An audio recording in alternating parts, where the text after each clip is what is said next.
На протяжении лета детвора отдыхает и поправляет здоровье в пригородном лагере «Здравница Зауралья». Помимо насыщенной развлекательной программы, правильного питания, лечебных процедур, ребята получают массу положительных эмоций от занятия иппотерапии – лечебной верховой ездой. Лошадь вот уже второй год предоставляет фермер Байрамгулов, а для ухода, содержания животного и проведения занятий нанимается специальный человек. У нас каждый день 4 раза в неделю проводятся такие занятия. Сколько продолжительность одного занятия? Занимаются с ребенком занимаемся 5-10 минут каждый ребенок, вот, а так проходят все группы.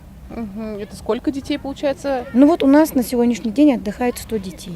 Кроме отдыхающей детворы, руководство здравницы решило предложить проводить занятия и для детей с ограниченными возможностями здоровья. Ведь, как известно, именно иппотерапия дает положительные результаты в лечении многих серьезных заболеваний, в том числе и опорно-двигательного аппарата.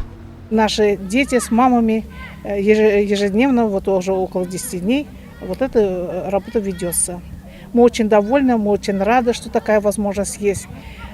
Приезжает мама с детьми и получает очень хорошее удовольствие. И я считаю, что они видят результаты. Группа из 6 детей с ограниченными возможностями здоровья впервые занимается лечебной верховой ездой. Все родители отмечают заметные улучшения у своих чад уже после нескольких занятий. Получается, что животные все же могут помочь в лечении человека. Главное – желание и правильный настрой. Вдобавок к иппотерапии эти детки получают кислородный коктейль и посещают солевую шахту. Приятно осознавать, что в здравнице Зауралья все дети оказываются равны, и каждому из них дарится свое маленькое лето с запоминающимися моментами.